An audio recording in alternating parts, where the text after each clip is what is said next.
En Encuentro con la Nación, temas de actualidad. Dicen en Colombia que aquel colombiano que no esté chuzado no es importante. Esa es una historia. Colombiano que no esté chuzado no es importante. Bueno, hay diferentes formas de chuzarlo, pero hay unas chuzadas que tienen en una situación bien compleja, no difícil, bien compleja a muchos. Por ejemplo, en materia de chuzadas, ya hablan de Benedetti, el senador Armando Benedetti versus el fiscal Néstor Humberto Martínez. Hablan de la fiscalía versus el general Guatibonza. Lo único cierto es que uno entendería que meterse con el fiscal es bien, eso es bien problemática la situación. De modo que, porque dicen que uno de los hombres más poderosos del país, es más, una época en que llegaron a afirmar que el fiscal era más poderoso que el señor presidente de la República. Nuestro invitado, el doctor Fabio Olmedo Palacio Valencia, abogado gran colombiano, otro abogado gran colombiano, el doctor Horacio Gómez Aristizábal. Esto de las chuzadas, ¿a quién van a chuzar? Bueno, un saludo al doctor Horacio, a Gerney, por supuesto a todos los televidentes. Esto es muy delicado porque pues, sabemos que las chuzadas, entre comillas, son legales cuando se autorizan a través de un juez, a través de un fiscal. Hay un procedimiento, hay una liturgia legal para eso. Pero cuando se coloca una plataforma muy robusta, muy poderosa, que es lo que aparentemente hay en Ipiales y una pequeña en Cali, y supuestamente se chuzaron al señor fiscal, al abogado Lombana, que es uno de los abogados más importantes del país. Ahora apareció Granados.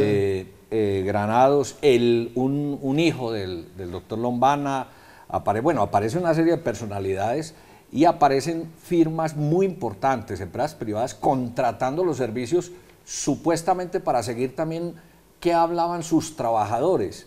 Están mencionando que presuntamente está Bianca, bueno, y otras empresas de ese tamaño.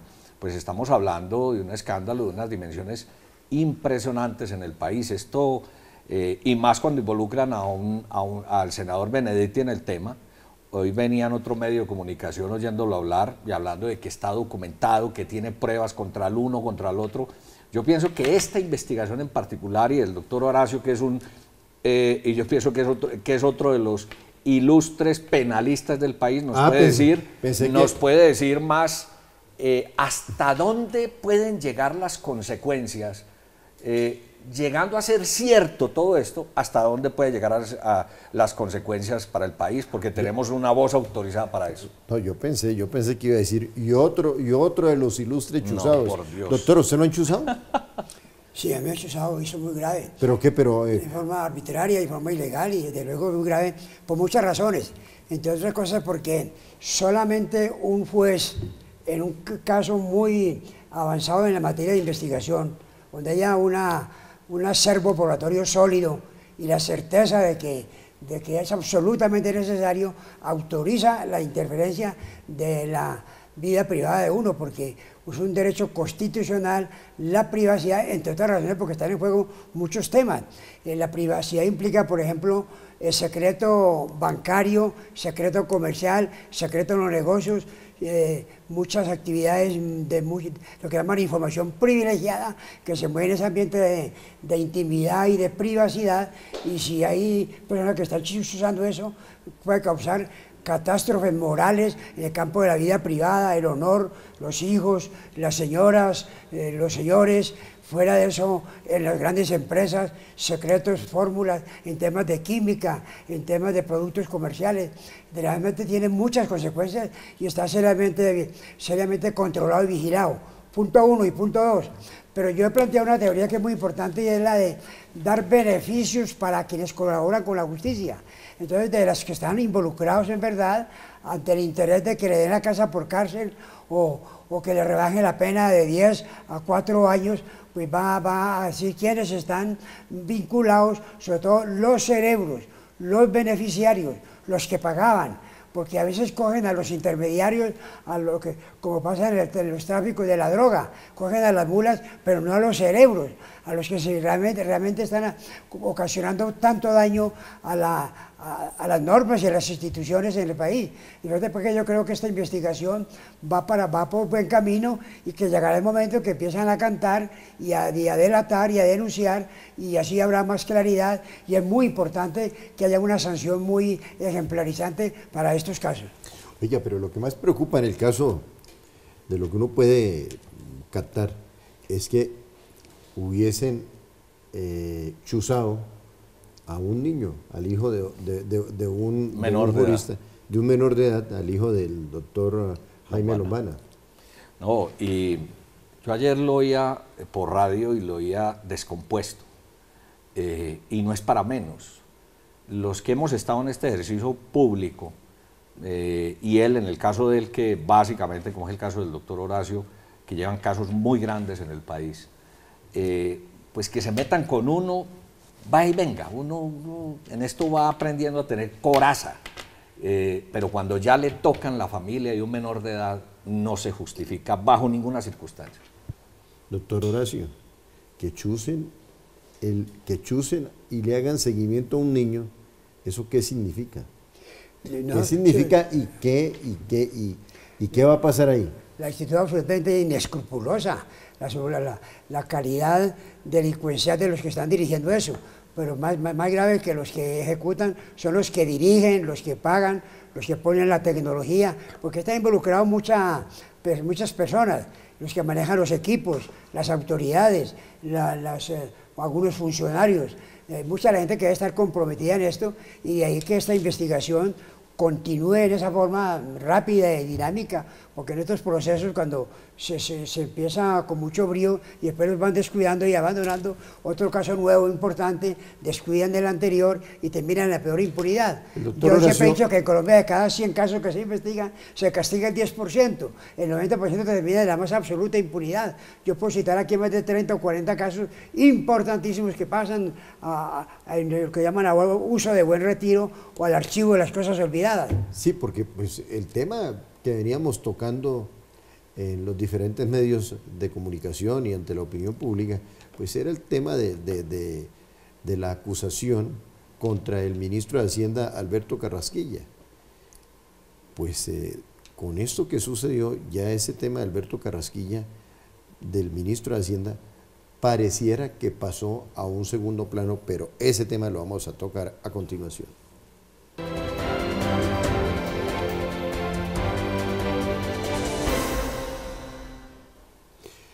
Retomamos el tema de la moción de censura, esto contra el ministro de Hacienda, Alberto Carrasquilla. Estamos en el 2018, esto hace como 11 años, diría el doctor Horacio que ya eso prescribió, pero como es una cuestión, es una figura pública, es una cuestión de ética, es una cuestión de moral, es una cuestión de dignidad. ¿Usted cree, doctor Fabio Olmedo, que la moción de censura va a pasar en el Congreso, sobre todo cuando uno ve partidos que ya no están dentro de la coalición y con deseos de generar opinión por X o Y razón, como el caso del Partido Liberal, la parte de lo concerniente al partido de la U, y por supuesto la oposición con Robledo, con Petro. Este es un banquete chévere. El doctor Carrasquilla es una de las columnas vertebrales del nuevo gobierno. Carrasquilla es un hombre respetado, es un hombre importante en la macroeconomía. Perdón, ¿respetado por quién? Pues por muchos estamentos nacionales, por todo el país. Uno no puede discutir, perdón, Gerney, pero aquí lo que realmente uno ve es un pulso que va a haber. Es un pulso entre la oposición, que quiere cabezas, y si pueden con el ministro de Hacienda, pues sería un banquete para ellos, ¿sí? Independientemente si le hacen daño al país o no, que es lo triste en estos casos. Hay unos grupos independientes, que es donde pueden estar las mayorías para que esa moción de censura no pase. Se necesitan, tengo entendido, que como 126 votos, no es fácil lograr una votación de esa. Pero las mayorías que tiene el presidente Duque en el Congreso no son mayorías muy holgadas. Aquí yo pienso que van a poner también a prueba al presidente, presidente ha dicho cero mermelada. Y aquí las mociones de censura y otras cosas en el Congreso, ¿cómo las organizaban? A través de mermeladas. Entonces los congresistas apagaban sus celulares y se perdían para que los buscaran y les entregaran determinados contratos. Yo pienso que aquí es la posibilidad precisamente de mostrarle al país que no se va a dar mermelada al Congreso de la República. Y si el doctor Carrasquilla, como él ya lo ha explicado en algunos medios de comunicación, está tranquilo con el respaldo que le ha dado el presidente Duque, porque se lo dio en el día de hoy, pues yo pienso que él tiene que llegar a exponer a ese escenario natural que es el Congreso y desbaratar esa moción de censura con cero mermelada. Doctor Horacio. Pues yo hago varios comentarios. Uno muy importante. ¿Por qué en 10 años que sucedió esto se cuestionó, se investigó, se denunció? ¿Por qué no intervino la Procuraduría? ¿Por qué no intervino la Contraloría? ¿Por qué no intervino la Fiscalía? Eso es una pregunta importante. De otro lado, se trata de uno de los cuestionamientos que le hacen es que la famosa costumbre de algunas personas que después de ser altos funcionarios del gobierno entran a ejercer la profesión, que eso desde luego es muy relativo, porque no se le puede negar el derecho al trabajo a quien ocupa una posición importante. Otra cosa es el comportamiento ético, pues esa libertad que tiene de trabajar también tiene sus limitaciones en el campo ético y moral. Y por último, en estos temas ocurre mucho la subjetividad, la valoración de ciertos comportamientos, que no previó esto, que ha debido proceder de otra manera, cosas muy subjetivas, y de ahí que sea realmente muy importante lo que dice aquí el doctor Olmedo Palacio, en el sentido de que se vuelve un tema más político que ético que jurídico, porque a la hora de la verdad los congresistas lo apoyan o no apoyan, pero por intereses políticos. A mí me parece que este cuestionamiento puede ser más político que jurídico, porque la Procuraduría, que es la defensora de los intereses de la nación, porque en 10 años con varios procuradores y muy importantes que los hemos tenido, no ha pasado nada en cuanto a ese tema que es motivo del escándalo hoy contra el doctor Carrasquilla. Bueno, conclusión. Ustedes ya dijeron que se salva Carrasquilla. Yo lo que digo es que aquí hay un pulso político y yo pienso que aquí hay que medir las consecuencias, las personas que están involucradas. Yo tengo la absoluta seguridad que en el Congreso el ministro de Hacienda sabrá responder a los cuestionamientos que hay documentado. Lo que yo conozco de Carrasquilla, y sin ser amigo de él, por supuesto, y no estoy haciendo abogado del diablo, es que es un hombre probo.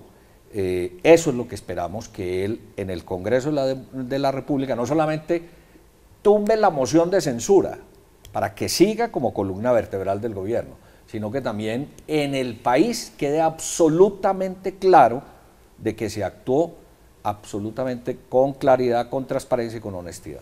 Un tema manido, doctor Horacio Gómez, y que lo hemos tocado aquí en Encuentro con la Nación: la reforma a la justicia, descongestión.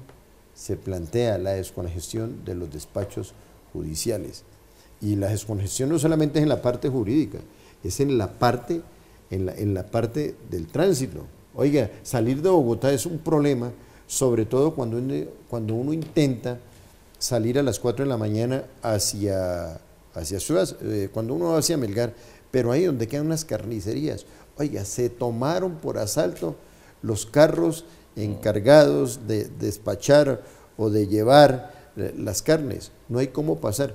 Oye, la policía de tránsito se esconde, no aparece. La única forma que aparezcan es cuando le van a hacer un parte a un ciudadano desprevenido. Ahí sí aparecen. Esa es una descongestión. Y la otra descongestión: intente usted salir de la autopista norte. Qué problema tan tremendo, qué problema tan tremendo. O intente salir por la calle 80 hacia el departamento, hacia Villeta, hacia Honda. Imposible, imposible. No hay autoridad que ayude a orientar el tránsito de Bogotá. Doctor Horacio, pero entonces el tema suyo no es de tránsito. el tema Es suyo más no es de importante, transporte, el tema de la justicia, es de la el descongestión tema de la de la seguridad de justicia. uno, ¿Qué el pasa? tema del honor de la familia, el tema de protegerlo económicamente en sus negocios, en su actividad. La justicia es el elemento fundamental en cualquier sociedad y en cualquier época del mundo. Por eso dice que un pueblo puede vivir sin puentes, sin vías de comunicación y hasta sin hospitales. Vivirá mal, pero vivirá, pero sin justicia no puede vivir, porque la justicia es respetar todos los valores, principalmente empezando por el derecho a la vida, al desarrollo garantizado de sus actividades ilícitas y todo esto. A mí me parece muy grave el tema de la justicia porque tiene muchas connotaciones. Una es aquella famosa frase de que cójalo, cójalo y suéltelo, suéltelo. Cuando ocurre aquí cualquier delito, dice, hay que penalizar ese comportamiento, hay que mandarlo a la cárcel y después a poco tiempo dice, suéltelo. Si el policía agarra a un delincuente, pues ya dice todo el mundo, suéltelo, suéltelo. Y entonces ha pasado en Colombia que tenemos una capacidad carcelaria para unas 90.000 personas y tenemos 150.000. Es decir, hay 60.000 de sobrecupo, es decir, un 60% más de lo que estamos en capacidad de recibir. Eso realmente de por sí es una bomba de tiempo muy peligrosa, porque las cárceles especializan y mejoran la capacidad delincuencial de los maleantes. Salen adiestrados, capacitados a secuestrar, a robar, a chantajear. Entonces, ¿qué pasa? Que no hay plata suficiente para resolver ese problema carcelario, con más del 20% de cárceles empezadas, que no hay plata para terminarla. Y sobre todo para el tema del trámite de los expedientes. Están señalando diligencias para dentro de 2 años, para dentro de año y medio, por la supercongestión, porque no hay plata para pagar los jueces. Dicen los abogados, suficiente ilustración. Una pausa y ya regresamos.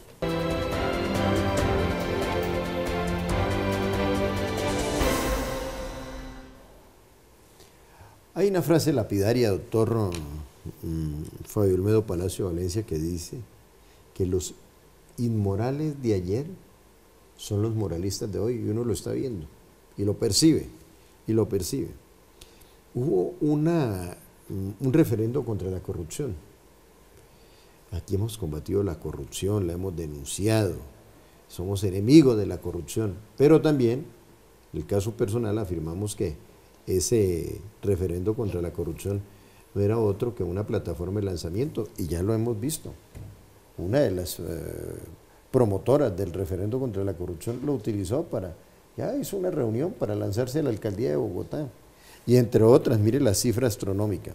El referendo contra la corrupción nos costó a los colombianos esos que de la noche a la mañana, por X o Y razón, le aparecen embargadas las cuentas, porque la Secretaría de Tránsito así lo dictamina. Ese es un poder omnímodo que, entre otras, hay que corregirlo. Eso no puede seguir siendo así. Pero retornando al tema, una de las promotoras que llegó y dijo, no, esto no es para promover una candidatura, ya hizo reunión y se dice que va a ser la candidata a la alcaldía de Bogotá.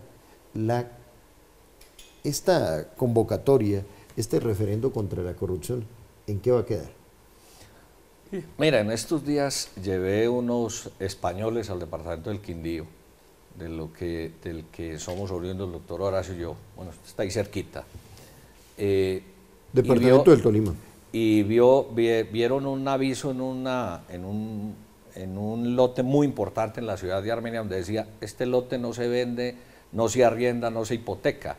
Y él me decía, ¿cómo así? Si no se vende, ¿para qué lo muestran? Si no se hipoteca, ¿para qué muestran eso? Y dije, porque desafortunadamente aquí a veces hay gente que viene a utilizar eso si no hay un aviso, con documentos falsos.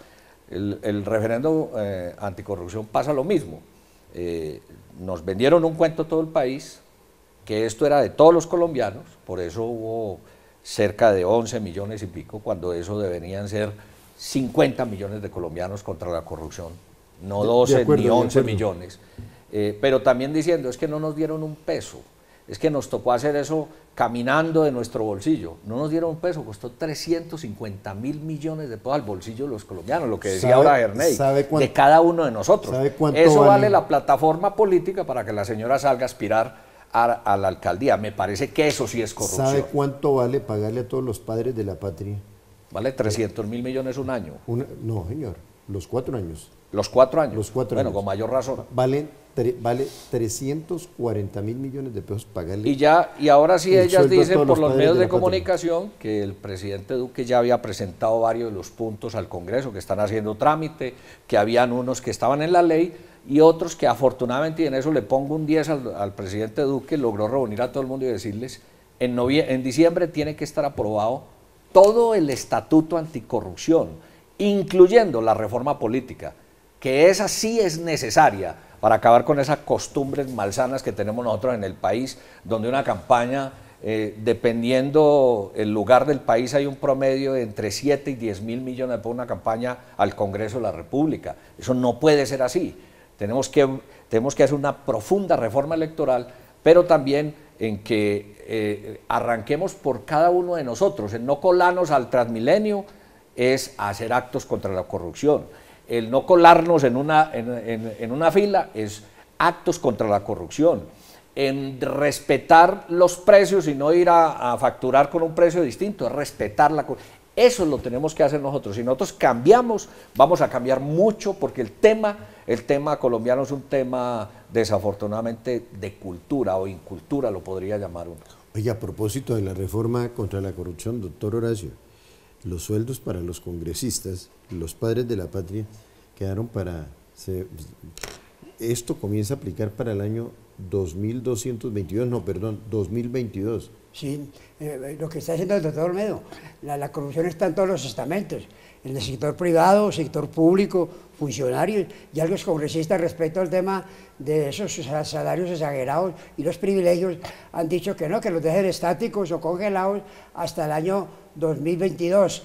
Es decir, que el próximo Congreso o a otros los afecte. La famosa frase de que todo cambie, pero que a mí no me cambie. De suerte pues que no va a ser fácil esos puntos de famoso plebiscito o famoso consulta popular, porque realmente cada cual va a hacer la manera de burlar esa reforma, que aún produciendo esa reforma en diciembre va a ocurrir que en la práctica no la aplican, no la operan. Hay muchas normas contra la corrupción que no funcionan, que no caminan, de verdad pues, pero sí hace falta que se produzcan esas normas y que la veeduría de la ciudadanía sea muy dinámica, muy efectiva, para que haya un saneamiento y para sobre todo que haya cárcel y devolución de los dineros que se roban en cuanto a los corruptos en relación con el Estado. A propósito de la frase que los inmorales de ayer son los moralistas de hoy, también hay otra frase que aplica. Los amigos de ayer, antes de ayer, son los enemigos de hoy, con lo que comentaba el doctor Fabio Olmedo, referente al senador Armando Benedetti. Dicen que el capataz, que el emperador, dicen no, nos consta, que manejan las finanzas, la economía de este país, era uno de los invitados especiales a las reuniones de el senador Benedetti. Hoy parece que lo está echando al agua, pero bueno, ojalá con nombres propios, porque la gente, lo único cierto es que la gente debe conocer la realidad de lo que sucede en el país. Para eso programas como este, con carácter pedagógico y académico, como Encuentro con la Nación. Que Dios les bendiga.